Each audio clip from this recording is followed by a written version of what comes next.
আসসালামু আলাইকুম, কেমন আছেন সবাই? আজকে আমি রান্না করব। যে এখানে একটু ভাত নিয়েছি, আজকে আমি ভাতের পাকোড়া তৈরি করব।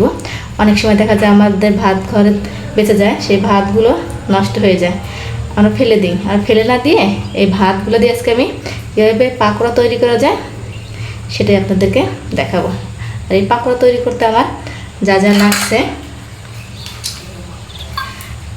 এখানে আমি নিয়েছি পেঁয়াজ আর 2টা কাঁচামরিচ কুচি করে নিয়েছি হাফ চা চামচ লাল মরিচের গুঁড়া। আপনারা আপনাদের ঝাল প্রয়োজন মতো দিবেন, যার যেটুকু ঝাল লাগবে। এখানে ধনিয়ার গুঁড়া দিয়েছি, ধনিয়ার গুঁড়া দিয়েছি হচ্ছে হাফ চা চামচ। হলুদের গুঁড়া দিয়েছি সামান্য পরিমাণে।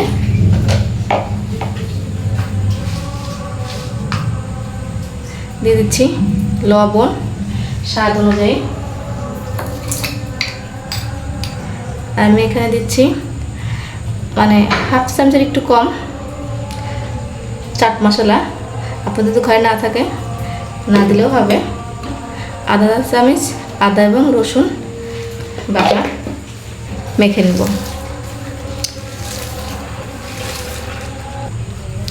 ভালো করে একদম মেখে নেব। এর মধ্যে দিয়ে দিচ্ছি আমি একটা ধনিয়া পাতা কুচি। এবার আমি এখানে দিয়ে দিব 1/4 কাপের মতো আছে বেসনটা দিব আমি, যাতে একটু মুচমুচে হয়, এই জন্য মেখে নেব।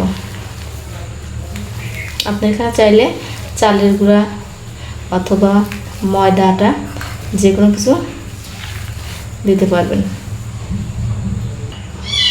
এবার আমি দিয়ে নিচ্ছি এর মধ্যে একটা ডিমের সাদা অংশ দিয়ে আবার ভালো করে মেখে নেব।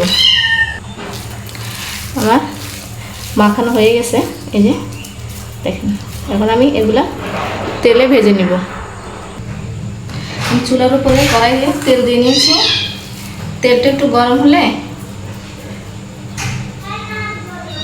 এটা গরম হয়ে গেছে। এবার আমি এভাবে ছোট ছোট করে দিয়ে ভেজে নেব। আপনারা আপনাদের ইচ্ছা মতো যে কোনো শেপ দিয়ে ভাজতে পারবেন।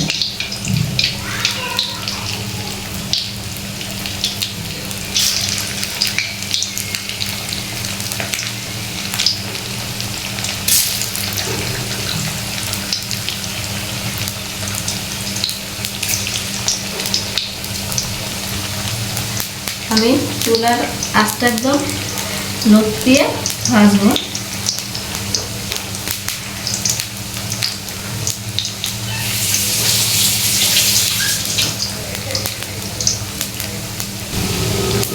আমি উল্টিয়ে দেব।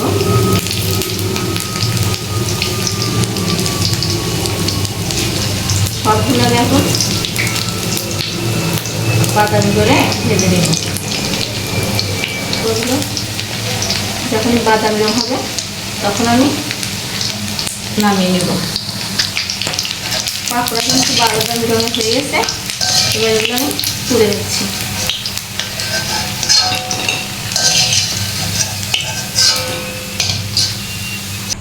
তৈরি হয়ে গেল আমার ভাতের পাকোড়া। খুব সহজে এই পাকোড়া তৈরি হয়ে যায়। মানে একদম ঘরে যদি কিছু না থাকে, চটপট মানে কিছু ঝাল কিছু খাইতে মন চাইলে।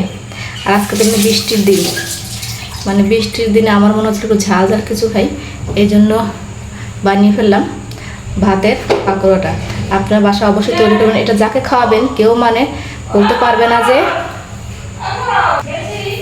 তৈরি হয়ে গেল আমার ভাতের পাকোড়া। অবশ্যই বৃষ্টির দিন আপনারা তৈরি করবেন, যে কোনো সময় চায়ের সাথে বিকেলের নাস্তায় বানিয়ে খাবেন। কেউ বুঝতেই পারবে না যেটা ভাত দিয়ে বানিয়েছি। যাকে খাওয়াবেন সে আসলে বলবে অনেক ভালো হয়েছে। আজকে এই পর্যন্তই। আসসালামু আলাইকুম।